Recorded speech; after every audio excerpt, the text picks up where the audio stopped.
Thank you. The next question comes from Castlemaine Commons, and as I said at the beginning, not everyone is neutral. We all wear different hats in the community, and I'm actually a member of Castlemaine Commons, but I didn't have as much to do with putting these questions together because I tried to keep some separation.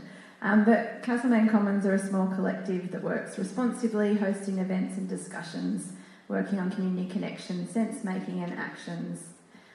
They're also part of the First Nations Solidarity Network, Liyanganyuk Banyul, which is a non-Indigenous community group network that's understanding our responsibility to walk together in right relationship with a commitment to truth-telling. So this is a question about how to support First Nations community, and since the referendum, we've seen an increase in racism in schools and across the community.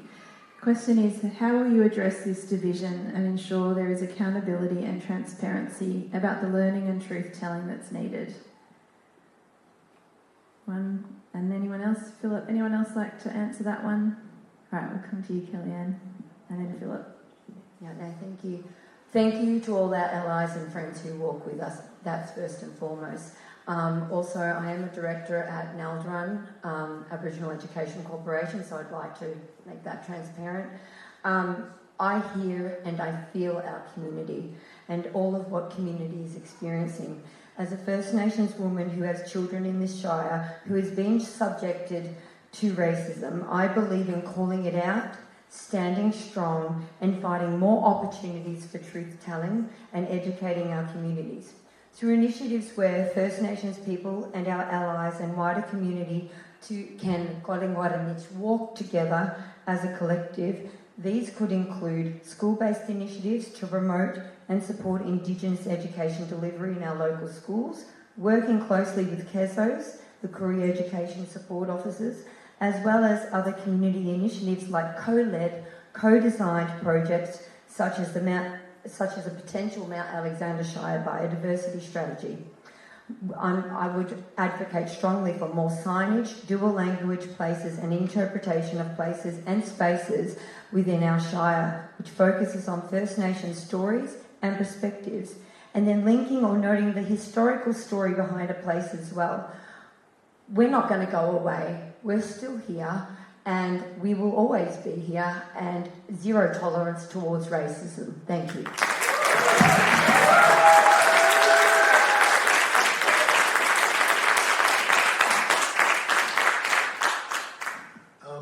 Fully endorse those comments. One of the glowing lights about our shire is that we voted in favour of the Voice, and I was an active campaigner for the Voice. But we do have to acknowledge racism does exist in this shire. I've a long time combating racism in the white community, be it targeted at First Nations people or multicultural communities. I've got a long history of working in support of multicultural communities and also living overseas in non-Western societies and know how much they can contribute. Sometimes it seems like progress can be terribly slow and sometimes it can be beautiful. I was raised in Melbourne. We were taught the story of John Batman and his smoke and mirrors, and we've discovered that's a lie. I live in Chewton. In Reconciliation Week this year, Chewton Primary School, the students put on an absolutely brilliant display that went all the way from the primary school to, hope I pronounce it correctly, Me Munduk, the grandmother tree. And it was just so overwhelming. And that's a change that's happened, and that's beautiful. And again, that's the sort of initiatives that we wish to support. First Nations people must be in the leadership of this. Truth-telling, I was working in South Africa, was there for Liberation, the Truth and Reconciliation Commission. It was liberating for so many people, for people who have been historic victims to be able to tell their stories, and for those like us who have been beneficiaries, but some people were almost oblivious of what had happened. It was illuminating. And I think of some of those who have been beneficiaries of the white colonial settler state of Australia that have to commit and work towards redressing that situation. And certainly I give my commitment to that as a councillor through the Indigenous Roundtable and supporting the treaty truth-telling and treaty process. Thank you. This one you don't need to make a comment, but you can just raise your hand if you agree. I've got two questions here. To inform your leadership decisions, will you personally commit to ongoing learning about anti-racism, truth-telling and colonisation? Feel free to raise your hand if you would. And the second one is, would you support offering an increased professional development for all council staff in cultural awareness and anti-racism, making this a requirement for councillors and executive within council? Great, I'd like to see that.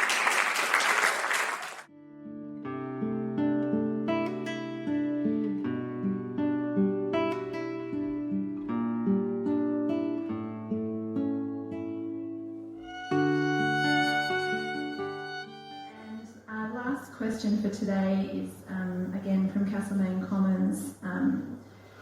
JARA, the Dja Clans Aboriginal Corporation, and the Naldaran Education Aboriginal Organisation provide an important contribution to this community. Will you commit to strengthening the collaborative relationships and support that have been built between the Mount Alexander Shire Council and these orgs, as well as other local First Nations-led enterprises and organisations? You can put your hands up. And Kellyanne can go first. No, third. Okay, well that means I need 2 more people. Anyone else want to put their hand up? This is the last question about how you work with First Nations organisations and enterprises locally, if elected. Max, Lucas, Gavin, and then Kellyanne. Okay, thanks. Thanks, Max.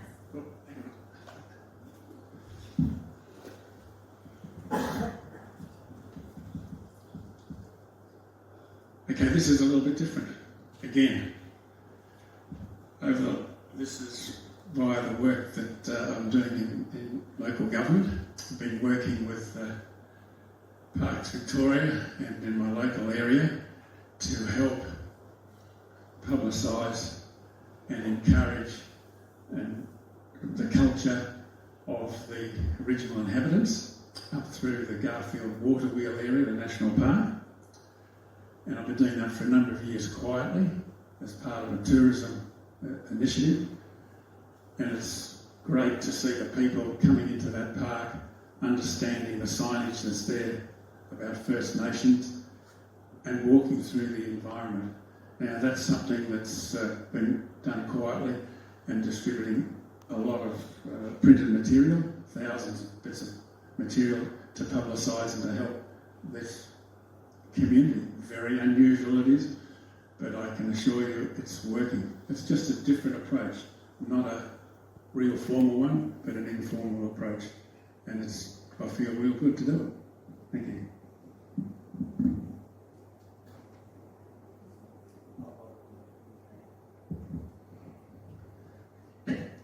This is an incredibly important issue. Our principles are that we work with First Nations people when they want to work with us. We work with them when they are leading. We acknowledge their wisdom, we acknowledge their knowledge of country, and we acknowledge their dispossession and the impact of colonialisation. They must lead us towards, and we must acknowledge that they need to, we ask them to lead us towards truth, reconciliation and treaty.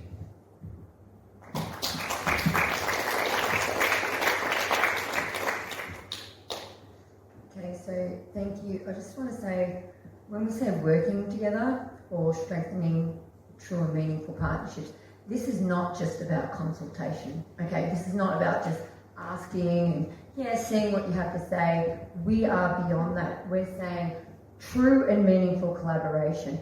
Walk the walk, don't just talk the talk.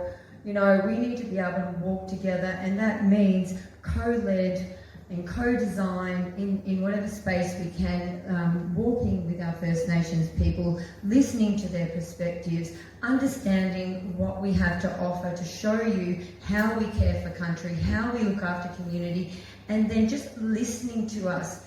And not just fluffing us off with the whole, oh yeah, we hear you. So every time you do an acknowledgement, think it, feel it.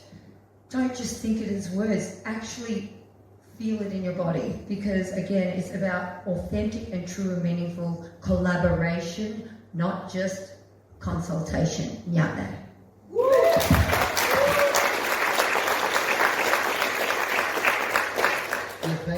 Thanks for that great question.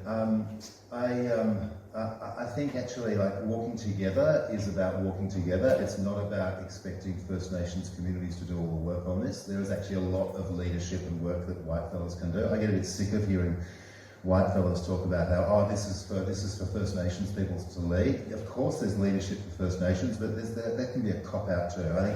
I think one of the great things about Shire is the way that whitefellas have led in some of these instances. One area that I thought dual naming and recognition of Jawaran language has come up, and I've had quite a strong history in lobbying state government, the Register of Public Names for name changes. I was involved with the Gurraward name change back in the early 1990s. I was lucky enough to work with the Victorian Aboriginal Corporation for Languages for many years and wrote a dictionary of Aboriginal place names. And one thing that I'm really looking forward to getting my teeth into on council is advocating for dual naming of some key landscape forms within the Shire. I think it's really important. We can even think about renaming the Shire itself. Why we've got nothing against Greek history. I'm right into Alexander and Macedon. But we have perfectly appropriate First Nations names, Jawaran names. Yes, the wealth of First Nations name represented in the colonial literature might not be as strong in Jawaran country as it is in Japirum or in Wagaya, Yabujali country, but there's still plenty of recognised Indigenous names in our Shire that at the moment are unofficial place names. They're not in the register of Victorian place names. And I think we can do a lot in that space. And some people say, oh, that's just sort of symbolism. Well, maybe it is, but it's really important. Liyanganyuk is a powerful place name. And we can take some heart from what the Shire of Hepburn have done with Lani Barramore Creek, or Lani Barramore Banyul, was it? Lani Barramore what? Yallock?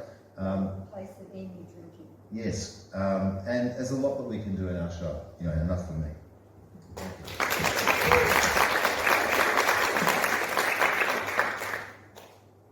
Very good. Excellent. Big round of applause, please, for our candidates.